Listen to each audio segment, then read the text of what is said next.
Bom dia. Essa é a nossa primeira reunião do ano, ao vivo, né? Não ao vivo, mas vai ser gravada e colocada no YouTube. Então, a nossa primeira reunião do grupo de trabalho do NEF, Núcleo de Estudos Fiscais da FGV Direito Rio, IVA no século XXI. Bom, para começar o ano, nós preparamos uma discussão sobre o modelo de split payment. A gente acha que é muito importante avançar nesse modelo, tanto em termos de design jurídico, né, de legislação, quanto mesmo no modelo técnico, né, e como aqui é um grupo de juristas, a gente vai discutir mais os aspectos jurídicos, legais, de redação do modelo de split payment no Brasil. Então, para isso, eu vou compartilhar minha tela, eu fiz uma rápida apresentação aqui, para a gente ter mais tempo para o debate, uma apresentação, inclusive, que eu já fiz, acho que em 2020, 2021, em outros espaços, mas agora vou compartilhar aqui com vocês no NEF. Deixa eu compartilhar aqui.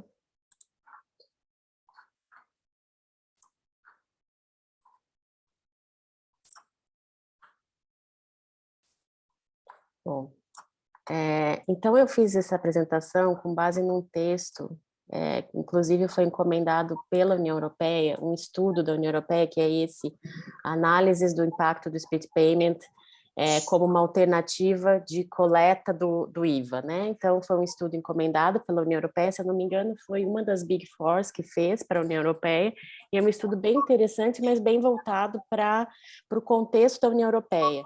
Né, eu pesquisei na época e tinha muito pouco, assim, não havia muito texto acadêmico, principalmente, avaliando, né, os modelos que foram colocados em prática. Então, esse texto era o mais detalhado.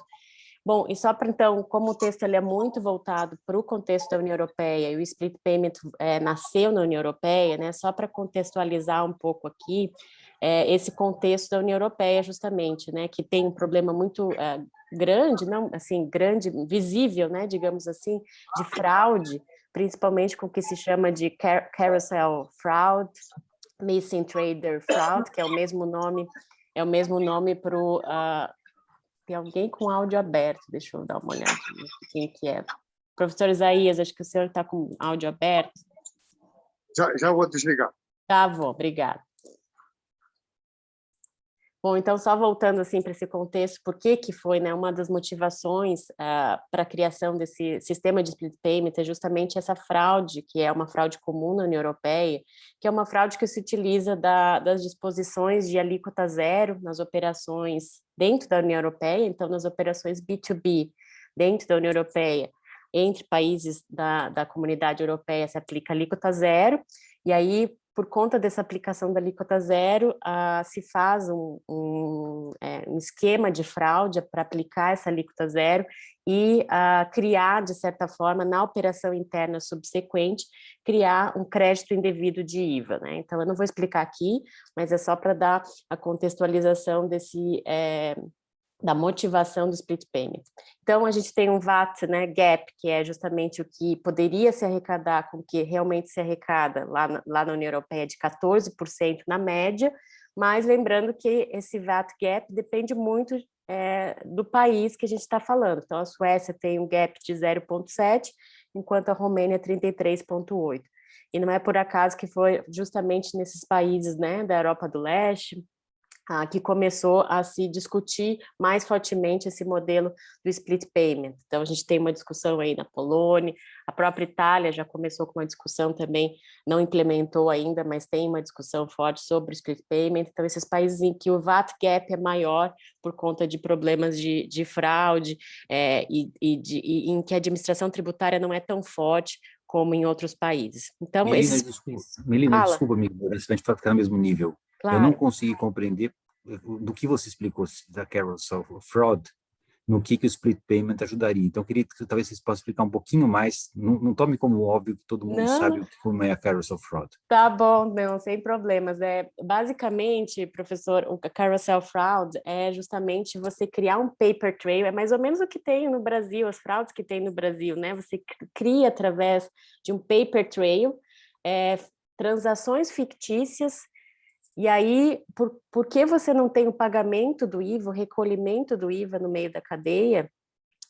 E aí o split payment ajudaria justamente porque na hora que o fornecedor pagar na hora que que o adquirente do produto pagar para o fornecedor, esse dinheiro já vai diretamente para o governo ou para uma conta vinculada, e ele só vai ter direito ao crédito se comprovar esse pagamento, se fizer esse pagamento. Porque como a gente... Sim, mas eu quero só fraude, você disse que aproveita da exportação, quer dizer, é uma exportação por papel. Da importação.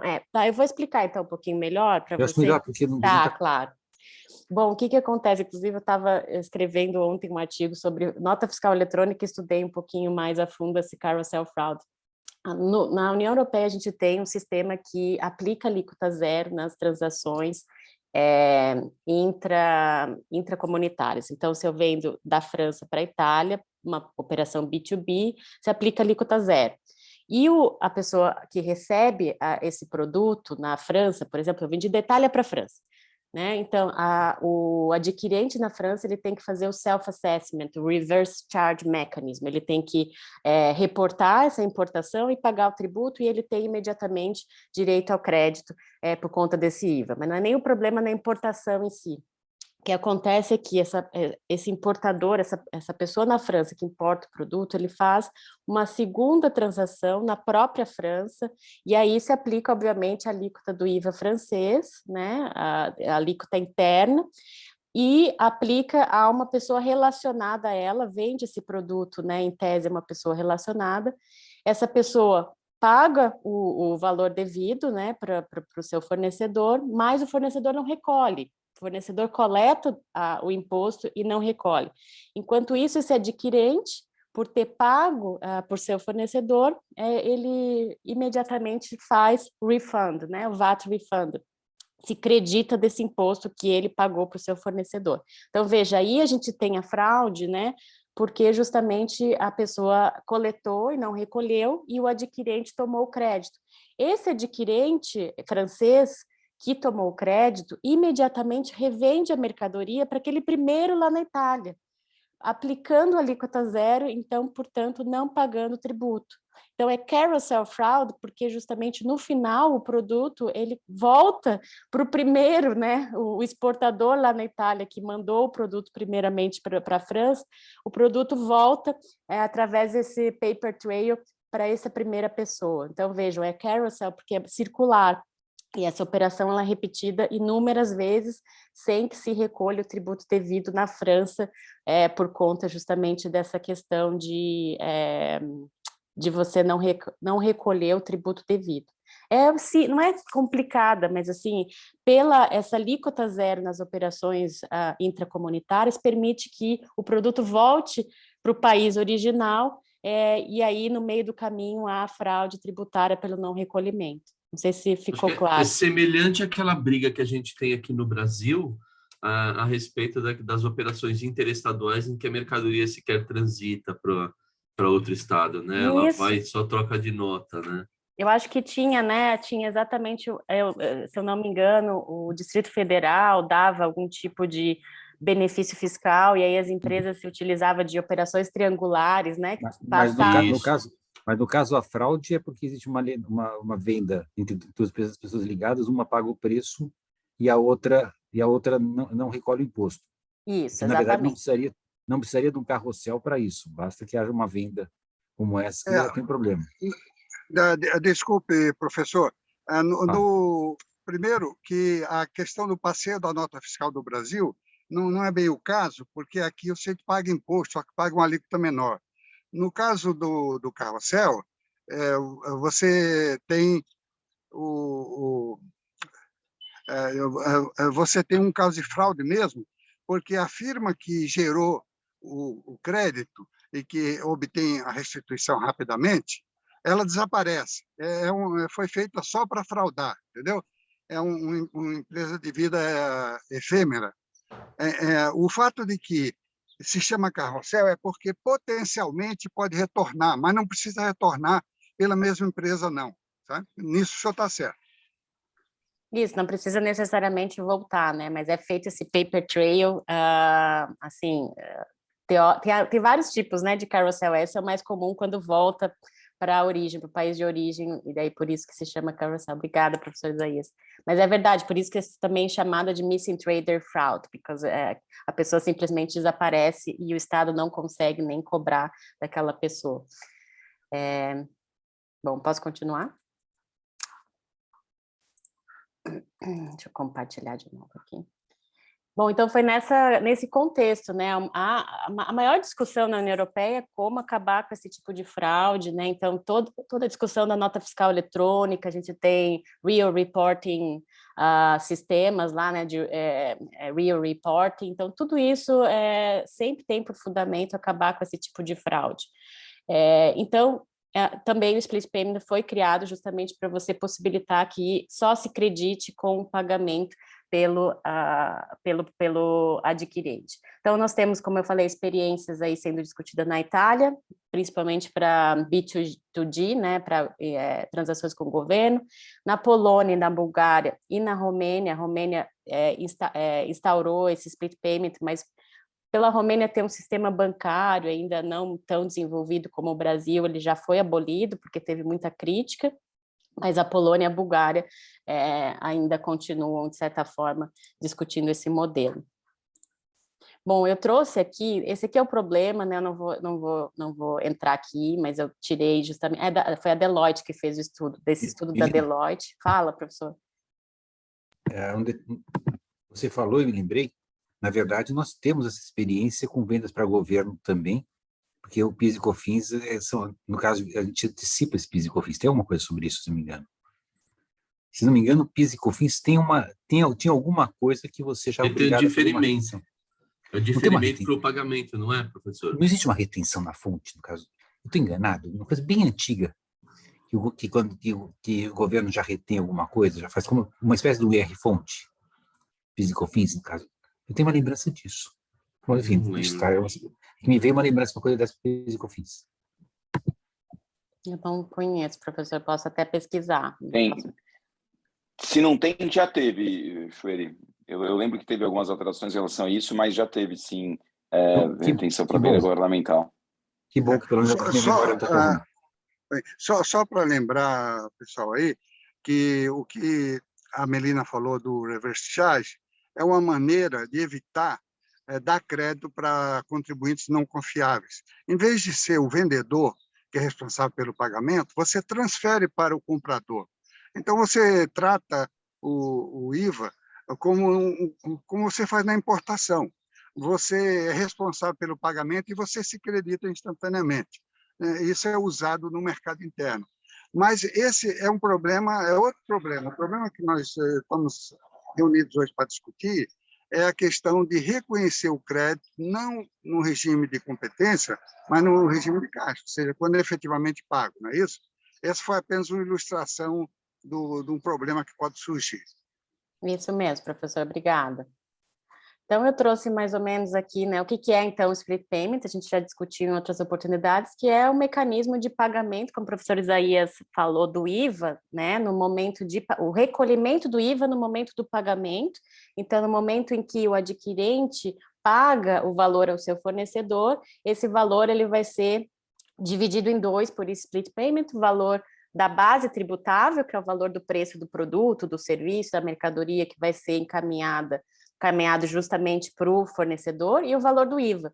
E aí eu vou explicar os dois modelos que foram propostos nessa publicação aí da União Europeia, para onde que vai esse valor do IVA, né? O valor do IVA ele pode ir diretamente para o governo, ou ele pode ir para uma conta vinculada ao contribuinte, e aí essa conta ela só pode ser utilizada para pagar o IVA para o governo.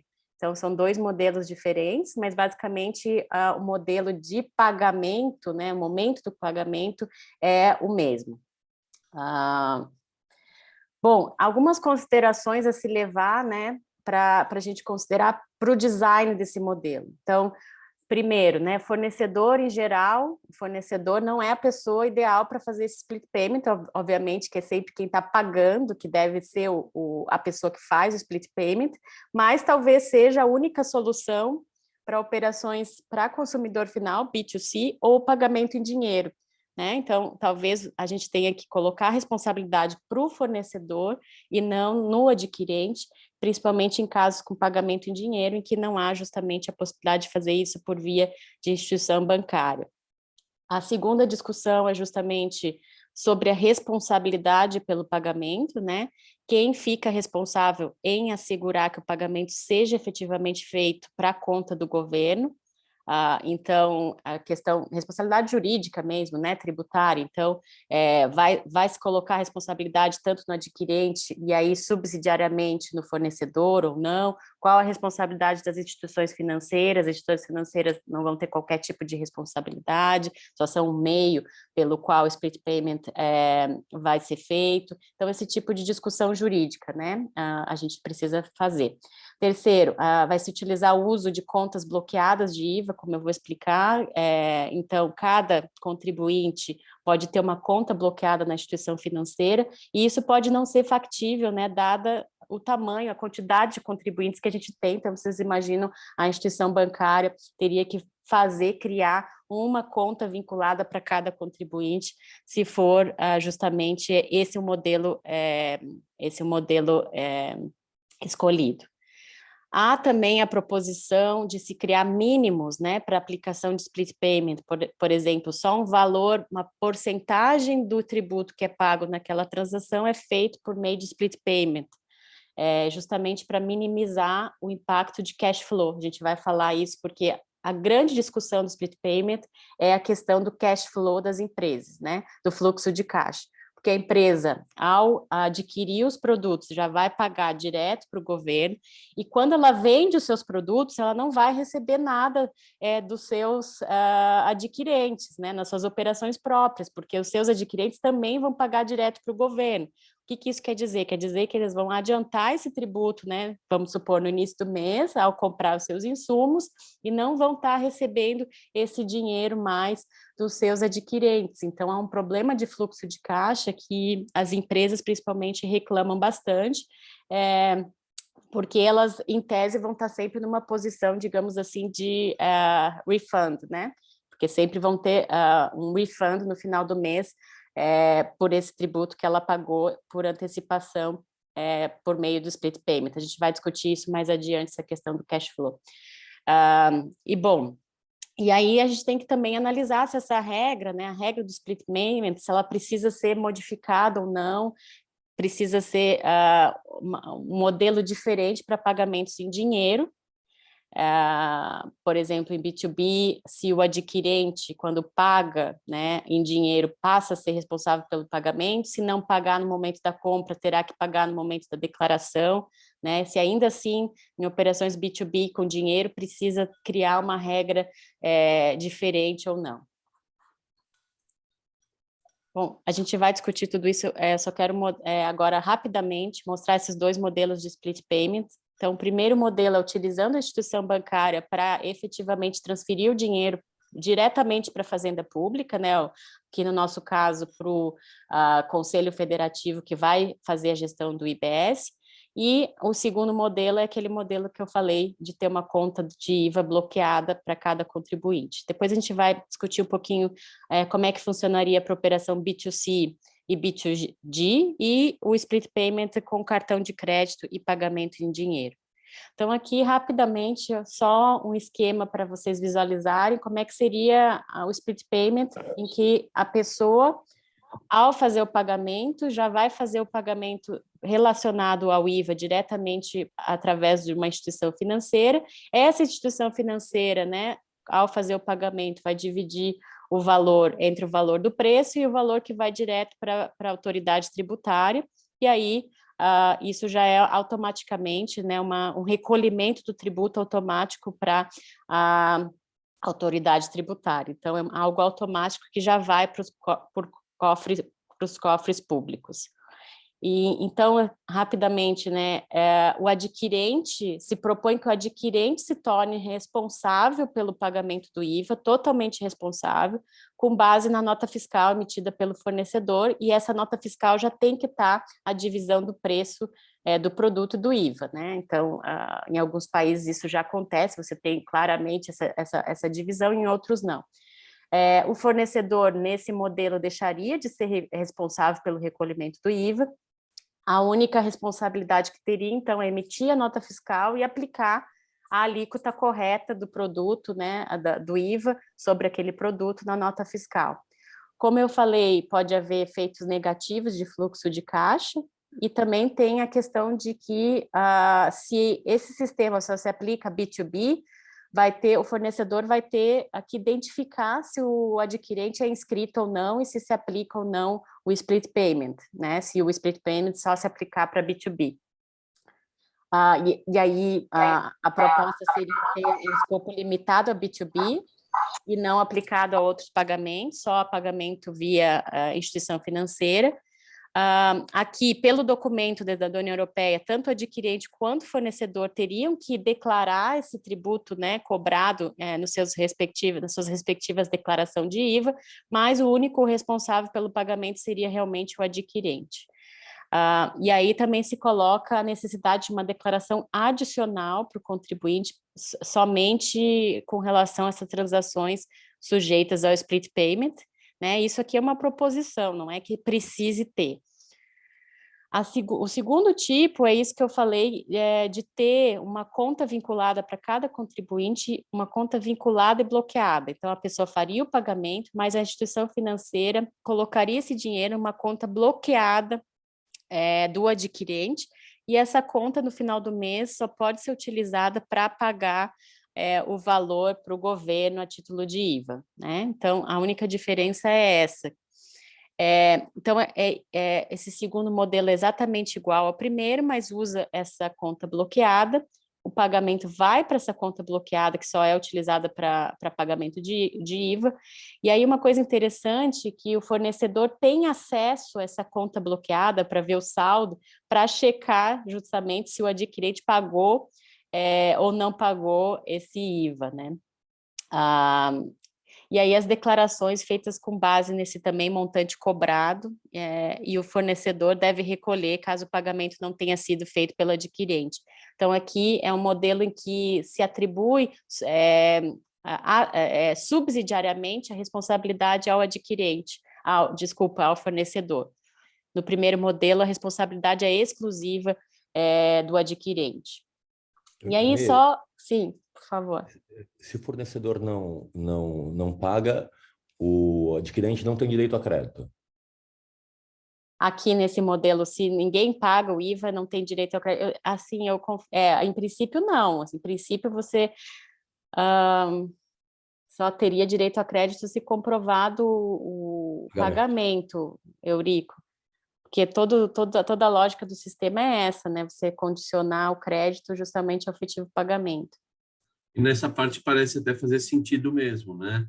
Porque se eu não paguei, eu mesmo vou ser o responsabilizado e eu mesmo vou ser o apenado, né? Por não poder tomar o crédito, né? Isso, exatamente. Bom, agora, rapidamente, que eu quero que a gente passe para a discussão. Bom, tem, então, justamente uma discussão em operações com o governo, em que daí o governo seria o adquirente, né, das mercadorias e dos serviços, e aí ele seria o split agent, né, a pessoa que vai fazer o pagamento diretamente ao governo. E aí, mesmo que esses entes governamentais não sejam inscritos para o IVA, que geralmente eles são isentos, né, então não precisam ser pessoas inscritas, então, de certa forma, o tratamento vai ser igual a vendas B2B em operações governamentais. E aí também tem a questão, toda a discussão de operações para consumidor final. E aí nesse documento, e eu acredito que é porque a União Europeia não tem, alguns países principalmente, não tem o sistema bancário tão desenvolvido como se tem no Brasil, a cobrança por meio de boleto, por exemplo. Esse documento especialmente fala que é muito difícil, né, a implementação do sistema em operações B2C, com consumidor final. E aí o documento propõe que nessas operações se continue ainda com o regime normal, em que o fornecedor coleta o tributo do consumidor final e o fornecedor, então, vai reportar todos esses valores na sua declaração e recolher o tributo devido. Então, nesse documento, que eu acredito que não é a mesma realidade do Brasil, fala que para essas operações seria mais prático manter o fornecedor como responsável pelo recolhimento, né? E aí poderia até se estabelecer que o fornecedor tem que recolher o IVA com mais frequência, não só ao final de um período, né? Geralmente é mensal ou a cada 3 meses, né? Trimestral, ou mesmo alguns fornecedores, dependendo do patamar de receita, também tem declaração anual de IVA. Bom, e aí o último slide que eu tenho é pagamentos de cartão de crédito. Daí tem algumas regras se é feito remotamente, se é feito presencialmente. Então, se é feito remotamente, também se criaria um sistema por meio do pagamento, né, do sistema de cartão de crédito, em que a própria operadora faria esse split payment. Então, seriam as mesmas regras aplicáveis para B2B, B2G, B2C. Cartão de crédito feito presencialmente, eles colocam que deveria ter o mesmo tratamento do consumidor final, né, que o fornecedor deveria ficar responsável, que não deveria ter split payment, e eu realmente não entendi muito bem por quê, porque eu acho que a própria operadora de cartão de crédito poderia fazer esse split mesmo, como no caso do pagamento remoto. E aí a grande questão realmente é o pagamento em dinheiro, né? Porque o pagamento em dinheiro você não tem controle, você não tem a instituição financeira que poderia passar automaticamente esse valor para os cofres públicos. Então, realmente o split payment aqui seria difícil, e aí por isso que pelo menos esses pagamentos em dinheiro a gente teria que deixar ainda a regra atual do IVA, que é o fornecedor sendo responsável pelo recolhimento. E até poderia se estabelecer, como eu falei, prazos mais curtos. E é isso, eu só coloquei algumas tabelas aqui, que é os cálculos que eles fizeram, né, com relação a esses dois modelos, quanto do VAT gap, quanto da fraude que seria evitada com a aplicação desse split payment, né? Então, assim, eles colocam várias opções, e aí quanto que você poderia prevenir de VAT gap, né? Reduzir o VAT gap por conta da aplicação do split payment. Eu não vou passar aqui porque é bastante coisa, e eu realmente reduzi bastante na apresentação para ficar mais simples. Melina, um minutinho só. Desculpe você da interrupção, eu estava em trânsito, agora eu normalizei aqui, cheguei no meu estúdio. Melina, como é que você, numa palavra, você chama os dois modelos, para a gente distinguir um do outro? Então, professor, na verdade, o modelo, assim, é split payment, a única diferença é depois do pagamento, né? Se o dinheiro Sim. vai direto para o governo ou se fica numa conta vinculada. Então, um é pagamento direto para o governo e o outro fica numa conta vinculada, e essa conta vinculada, no final, só pode ser utilizada para pagamento para o governo. Então, assim, eu preferencialmente utilizaria o primeiro modelo, que é mais prático, simples, vai direto para o governo. Eu não vejo por que ficar numa conta vinculada, se essa conta vinculada ela é bloqueada e só é utilizada para pagamento de IVA, então eu não vejo por que ter mais essa complicação no modelo. Entendi. Eu sou mais favorável a esse primeiro modelo. Entendi. Posso fazer uma pequena elaboração histórica?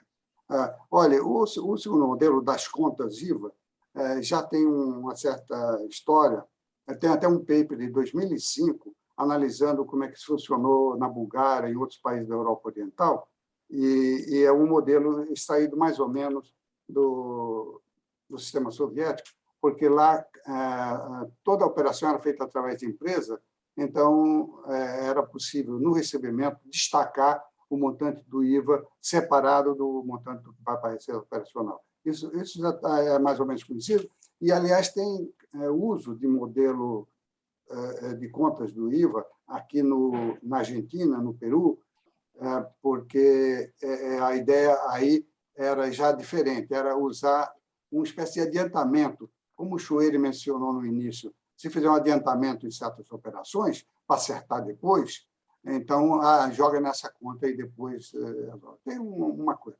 No Brasil, realmente parece que nós estamos caminhando, se é que vamos caminhar nessa direção, o outro modelo, que o dinheiro vai direto para o governo. De fato, o modelo Abu Dhabi, que já foi apresentado por aqui, né, ele está baseado nisso, que o dinheiro é imediatamente distribuído para o fisco. Não é? Aliás, se vocês deram uma olhada cuidadosa na PEC 110, que vai ser retomada agora a discussão em fevereiro, e vocês vão ver que eles colocam lá aquele conceito que o Chueire levantou entre nós, de considerar o adquirente como contribuinte, na verdade. Então, o contribuinte, digamos assim, de fato, contribuinte econômico, como sendo o motor da operação, não como hoje, em que o ICMS é cobrado do fornecedor. Então, uma venda para uma prefeitura acaba pagando imposto porque a empresa inclui no preço, né? Então, mas isso acabaria. E tem 2 métodos lá na PEC 110. Uma seria de cobrar o imposto, mas entregá-lo direto ao ente, ou então simplesmente não cobrar, aplicar a questão da alíquota zero, né? Então, eu acho que o que está caminhando aqui como uma possibilidade, tanto que a PEC 110 não impõe esse modelo, ela deixa como opção aberta para a lei complementar, né? A lei complementar pode caminhar nessa direção, ou pode ficar no modelo tradicional. Agora, como você frisou, o grande problema está no B2C. No B2B não tem problema nenhum.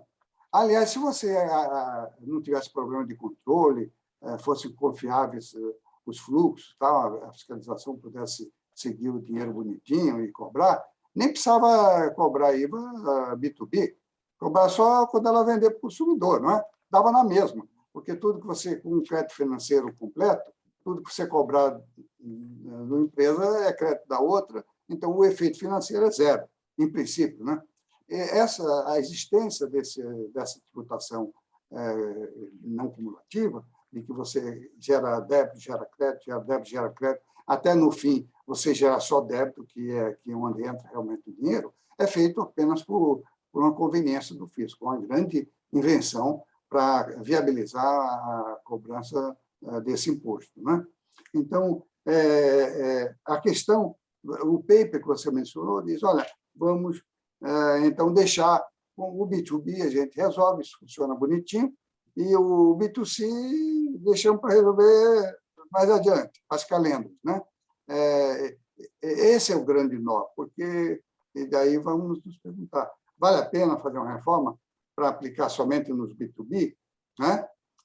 O B2C é o grande desafio, porque aí o consumidor paga em cartão de crédito, paga em dinheiro, faz caderneta de fiado, e tem um monte de coisa. Agora ele vai pagar com Bitcoin, com uma série de... o PIX-SAC, não sei o que lá. Tem um monte de possibilidades que fica difícil. Por exemplo, o que você mencionou, do cartão de crédito separar os valores que vão para imposto e tal, é uma possibilidade, mas vai introduzir uma complicação grande, porque nem tudo que entra no cartão é venda tributada. Tem, por exemplo, nos Estados Unidos é comum, você faz uma compra no supermercado de $80, mas você dá um cheque ou debita no cartão 100 e recebe 20 em dinheiro, você não tem que ir no banco sacar $20, né? Então, sai lá uma venda de 100, mas não é tributável esse 100, né? Então, o cartão, a empresa que vende no supermercado, ela sabe o que é 80 e o que é 20, mas o cartão não sabe, ele teria que ter um volume de informação maior. Eu dou isso aí só como um exemplo de complicações novas que surgem se for adotar isso no B2C. E pela dificuldade que tem, é por isso que eu imagino que os autores disseram, olha, o B2C deixa como está, né? Desculpa me alongar. Não, imagina, as suas contribuições são sempre ótimas, professor, obrigada. O professor Chueire tem também bom, algumas questões aqui para a gente ver. Em primeiro lugar, o que eu achei positivo, depois o que eu vejo problemático. Positivo é alguma coisa que eu sempre reclamei muito, que é a história de que hoje, na sistemática atual, o vendedor é obrigado a financiar, ou seja, ele paga o imposto independentemente de ter recebido. Então, eu faço uma venda a 90 dias, eu pago o imposto à vista. Nessa sistemática tem essa grande virtude, porque o imposto só vai ser devido no momento do pagamento. Então, com isso, eu essa é uma grande virtude. Mas, na verdade, como você mesma disse, eu troquei de problema de fluxo de caixa. Porque, de um lado, eu escapo desse problema que eu tenho hoje, e do outro, eu ganho esse novo problema de fluxo de caixa que você apresentou muito bem, da história de que existe o pagamento, de que o comprador paga, mas ele não tem imediatamente o crédito em dinheiro. Eu não sei como é que esse é um problema para ser resolvido, na verdade. Quer dizer, como é que ele pode se monetarizar imediatamente aquilo? Porque o fluxo de caixa é um problema, porque ele pagou o imposto dele, daí ele recebeu o preço, mas o preço ele não recebeu nenhum imposto em cima disso. Então, na verdade, ele continuou financiando o governo. Nós trocamos de problema. Eu fico assim, ainda muito curioso, Melina, para você na sessão, ou numa sessão, contar o que eles evoluíram para resolver esse problema. Que ou seja, é um novo problema em relação ao anterior. É assim, parabéns, resolvemos o anterior. Puxa, ganhamos um novo. Assim, a questão do cartão de crédito, em si, os problemas me parecem até menos graves, porque você poderia, sim, vincular o cartão de crédito a uma nota fiscal. Ou seja, basta uma questão regulamentar para você falar, olha, paga a nota fiscal. Mas o Isaías foi muito feliz, ele disse que cartão de crédito é uma forma de pagamento. Né? Nós temos o Bitcoin, temos coisas como essa que estão surgindo aqui, quer dizer, não adianta a gente se iludir que vai ver só o cartão de crédito. Talvez a única resposta que a gente possa dar para o Isaías é por isso que bom que nós estamos aqui num VAT e não num sales tax, aquela ideia de que pelo menos uma boa parte do imposto vai ser paga ainda na fase no B2B, então o Estado, o risco fica somente pela diferença, ou seja, o vendedor do consumidor já pagou uma boa parte do imposto. O nosso problema está somente na última etapa, no lucro do vendedor. É um problema, mas é menos grave do que poderia parecer à primeira vista. Assim, antes da B2C, houve uma série de B2Bs que houve o recolhimento. Então, nós estamos falando só dessa diferença. Me parece ser isso. A terceira questão, Melina, mas você foi totalmente transparente quando você disse que você não tem a mínima ideia de qual a razão de se fazer uma conta vinculada em razão do recolhimento direto. Porque eu ia falar justamente isso. Eu, neste momento, sou incapaz de ver alguma virtude. Eu consigo ver mais burocracia. Agora, ter mais burocracia com nenhuma vantagem cheira a tolice. Como eu não parto da premissa de que as pessoas são tolas, deve haver alguma vantagem que eu não enxergo. Então, eu não sou capaz de opinar porque eu não vi, eu não enxerguei, né? Então, de novo, menina, já seria... Por isso que eu falei, vai ter a sessão número 2, que vem ver as respostas, porque eu já sei que você não tem a resposta hoje. Mas, assim, a resposta da solução dessa questão do fluxo de caixa, o que se propõe para isso? Porque, como eu falei, gosto muito, mas esse problema é tão sério que pode ser um deal breaker. Ou seja, se eu tiver esse problema, talvez eu diga assim, olha, esquece disso porque não funciona, não dá certo. Então, tem que ter uma solução. E a segunda, essa mais de curiosidade de saber, admitindo que as pessoas não são estúpidas, introduzir uma burocracia só por burocracia, tudo bem, no Brasil, às vezes a gente faz essas coisas para poder garantir mais funcionário público, essa história toda, mas, em geral, a gente parte da premissa de que se criou uma burocracia, deve ter alguma razão para tanto. Estou curioso para saber disso. Obrigada. Melina, fala, João. Pensando aqui, ponderando, como você acho que a grande questão aqui dos splits, mesmo a gente achando soluções tecnológicas, via cartão, vinculação, obviamente vai ter alguma casa de settlement se tiver algum método alternativo de pagamento, que eu acho que é passível de resolução, mas o que eu vejo mesmo é uma discussão referente a fluxo de caixa, porque no final do dia, a troca do imposto é que o fornecedor ele vai estar sempre, como você disse, numa posição credora perante o governo, porque ele tem todo o imposto destacado, mas ele só, teoricamente, seria agregação de valor. E aí, o que eu pensei em nessa conta, ponderando aqui, nessa conta desvinculada, é exatamente não deixar o governo intervir antes que entre com todo o recebimento de fluxo de pagamento, porque, teoricamente, os fornecedores, ao longo da cadeia, teriam todas as posições credoras a se estabelecer no meio do mês ou ao final do mês, e, teoricamente, ele receberia um pedaço desse dinheiro antes desse dinheiro ingressar, teoricamente, para o governo. O que também, aí se aponta um problema de fluxo de caixa no governo do outro lado. Para que deixar um dinheiro parado numa conta um tempo grande antes de fazer essa efetiva restituição? E, do outro lado, você teria também um contribuinte falando, nossa, vou ter que, então, todos os meses depender de alguma autorização governamental para ter restituição de algum tributo? Só um comentário que vocês falaram. Com relação a esse segundo modelo, professor Schwery, talvez, eu acho que o benefício de adoção desse segundo modelo é você atribuir também ao fornecedor uma responsabilidade subsidiária. Em que sentido?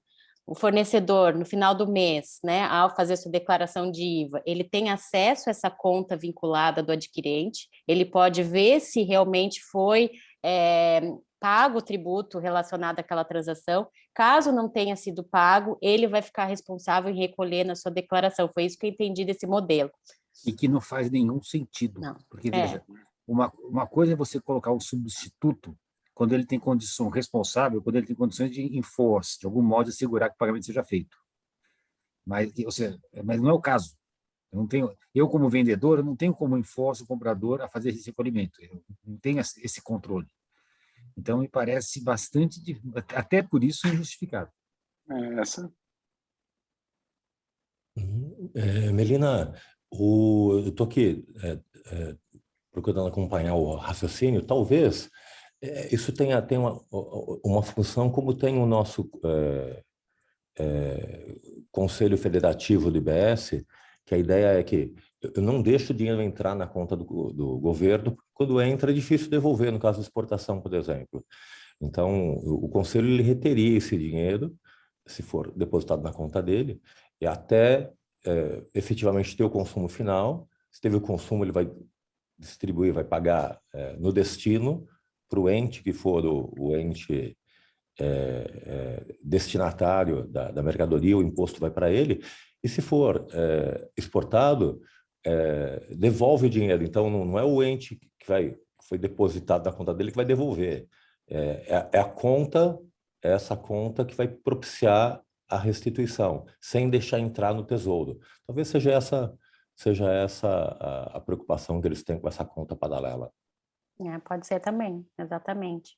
E uma outra questão com relação ao fluxo de caixa, professor Schwery, que tem se debatido, tanto internacionalmente quanto no Brasil, né, que já levantaram essa questão de que vai ser um problema, é você fazer as restituições o mais breve possível. Então, assim que tiver uma posição credora, já devolve o dinheiro, então não 1 mês, 2 meses, assim, questão mesmo de dias de devolver esse dinheiro para que não haja realmente problema de fluxo de caixa. É a única solução possível, eu acho, ao meu ver. A expressão o mais breve possível me dói. A expressão automática, não. É curioso como muda muito. O mais breve possível sempre que possível, os impostos terão caráter pessoal. A exposição automática significa que o que pingou, caiu. É diferente uma coisa de outra, bem diferente uma coisa de outra. Mas porque eu acho... Fala, João. Desculpa. Porque a gente está pensando, o que eu ponderei também, Eurico, é assim, no caso em que o adquirente é responsável pelo pagamento e a empresa for uma posição preponderantemente credora, e eventualmente tivesse direito à restituição de exportação, vai uma preponderantemente exportadora, talvez ele para a gestão de fluxo de caixa, ele poderia pensar no momento, em vez de pagar para restituir, se efetivamente existir em 60 dias ou no menor prazo possível, talvez ele nem pagasse. Ele pagasse só o fornecedor, no split paga 0, e ele fala, por que eu vou pagar se eu vou ter que demorar X dias para restituir? Eu aqui eu tenho, infelizmente, a mania de pensar como matemática, né? E quando pensando aqui no B2B, depois do B2C, fica meio... Eu não consigo identificar direito o porquê de split payment no momento do B2B, porque no final do dia, tudo que eu pagar, né? Eu, enquanto vou estar no meio da cadeia, o varejo, por exemplo, ele comprou do fabricante, ele vai pagar lá, vai ter o split payment, ele vai pagar a parte dele. Depois, digamos que a gente consegue pôr em pé o split payment também no B2C, por meio do cartão, enfim, do meio que for. o pagamento do B2C vai ser integral para o Estado, então o creditamento ele vai ser integral também, né? E digamos que tenha um fluxo de caixa pequeno, o governo, no final do dia, vai receber 2 vezes o IVA e vai ter que restituir e pagar em espécie. Se a gente ainda tiver essa dificuldade, como o senhor falou, o pagamento mais breve possível, ferrou, porque aí é mais do que fluxo de caixa, né? É praticamente uma inviabilidade do negócio. Não sei se eu me fiz claro, porque o pagamento que é integral, no B2B, o integral pagamento, tirando algumas circunstâncias do consumo interno, mas o pagamento integral, ele ele é inteirinho restituível. Então, eu entendo a lógica no pensamento do tributo não cumulativo, mas aí eu concordo com o Schwerer lá atrás, todas as vezes que eu via discutindo, quando a gente fala que tinha que ser o pagamento no consumo, né? Isso vira... É uma ideia de pagamento no consumo mesmo, porque o B2C vai pagar o imposto integral. E por que então teve as outras etapas da cadeia? Só para o cara que está no meio da cadeia ter o risco de não receber nunca nada? Para mim, eu não consigo fechar isso direito na minha mente.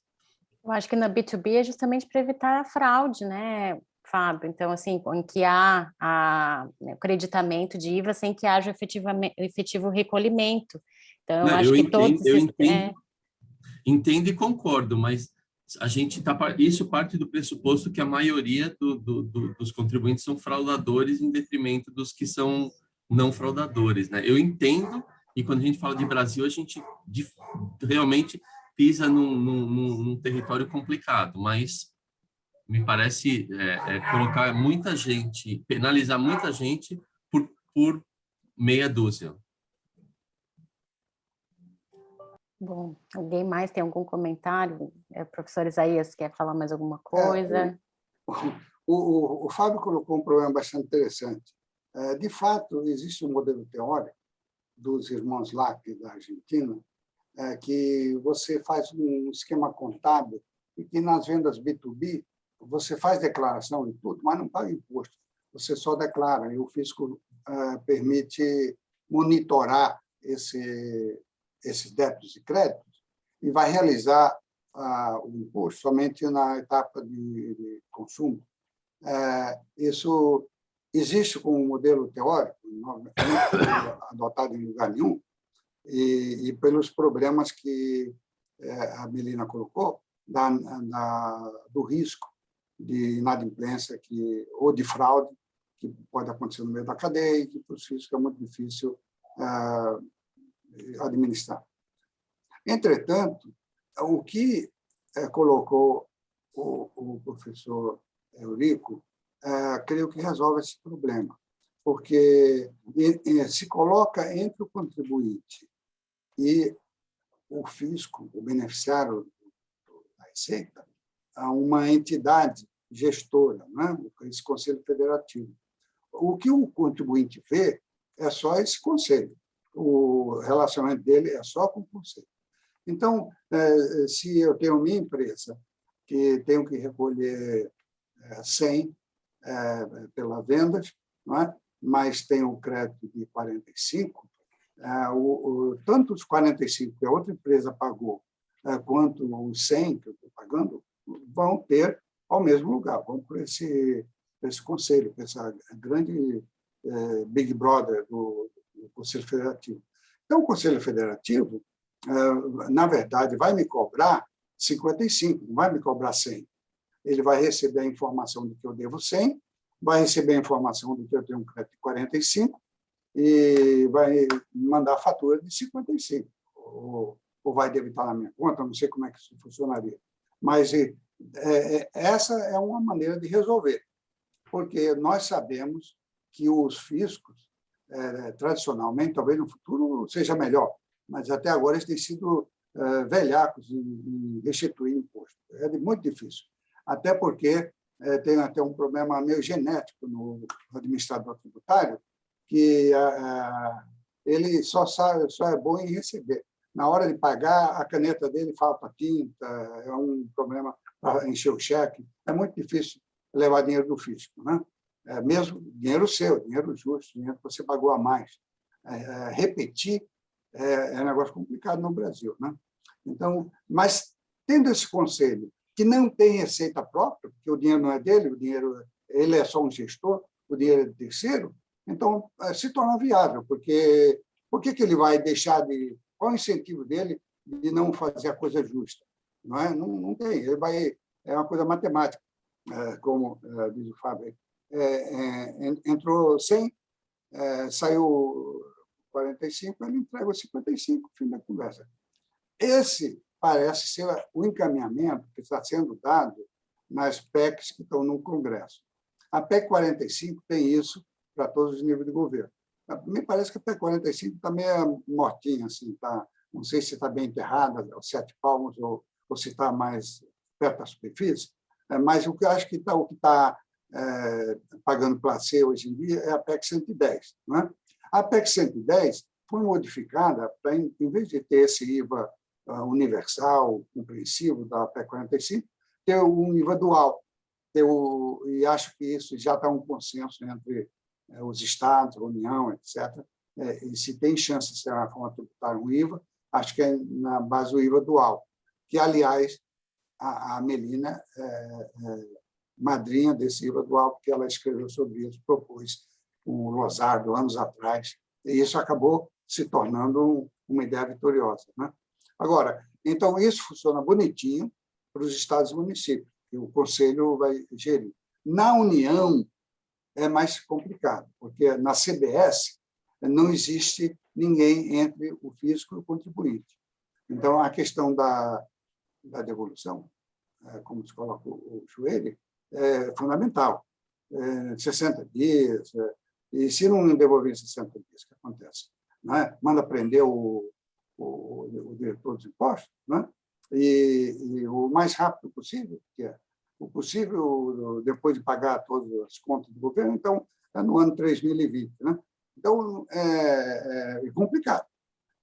Então, é algo que ainda precisa ser resolvido no contexto das reformas tributárias que estão sendo propostas. Professor Schwery? Ina, quando você estiver pensando nessa solução do fluxo de caixa, me ocorre aqui, em primeiro lugar, bom, a questão do automático, eu espero ter passado a mensagem, né? Ficou bem claro que sempre que possível, peço que doravante, quando você usar o discurso, você troque a expressão mais breve possível por automático. Você mudar bastante o conceito, bastante a discussão, tem que usar a palavra automático, pronto. Agora, eu estou aqui pensando, com a história da pandemia, eu, como todos nós, eu tenho feito muitas compras por internet. Aqui no Brasil, Melina, tem o tal do Mercado Livre. E no Mercado Livre, quando eu vou fazer um pagamento, sempre tem uma opção de utilizar alguma coisa do Mercado Pago, porque quando eu faço alguma devolução, eles me creditam e coisa parecida. Então, eu opto se eu quero usar o meu pagamento ou se eu quero usar o Mercado Pago.